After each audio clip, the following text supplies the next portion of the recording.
Fun Facts Thursday with Melanie and Steve McElroy of McElroy Farms. We are checking on progress of our pasture and our soil.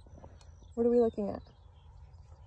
What we have here is a field that we're going to make hay off of. We're going to cut it and dry it for hay for the winter. This is normally a pasture field that we graze, but we're going to take one harvest of that and then the cattle will graze. And what you see, which is amazing, is the diversity we have in plant life. It's been 7-8 years in our process of changing over. And from crop farming to organic crop farming to then rotational grazing, which is what we do when we allow the pastures to have at least 21 days of rest after the cattle get all the way through it and munch the grass down, just the top third of each plant.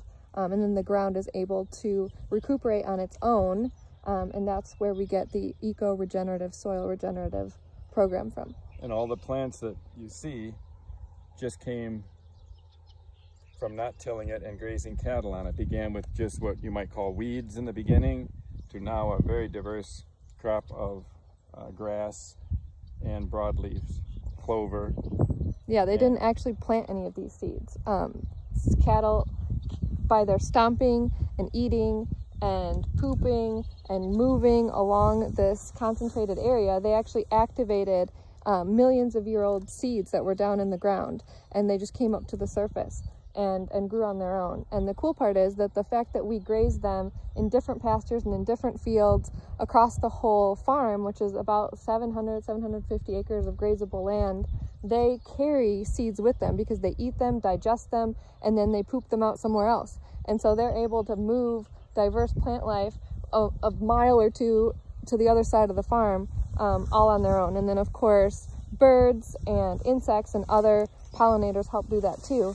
But it's one of the ways that, in addition to actually when we cut the hay and then take it to them in the winter. Round bales of hay, and those will have seed also. But a seed will have a hard coating, and seed lasts for hundreds of years in the soil. Conditions have to be just right for that seed coating to break and sprout.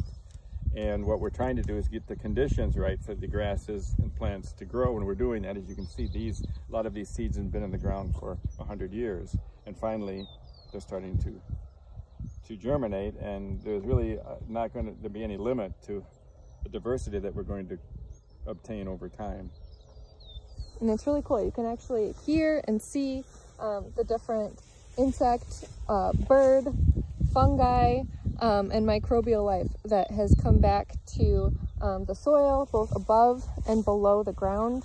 And so the way that we actually measure our progress is not only by the different plants that we can physically see and the health of our animals that graze on it, but by looking into the ground, by looking at the amount of earthworms that we see, the amount of other microbes that have been able to thrive in this environment. So, you know, just a little tidbit, take you away from my regularly scheduled activities online to say hello from our almost birthday boy, who turns 63 tomorrow, as I head out to go do deliveries in Flint. Hope you're all well. See you soon.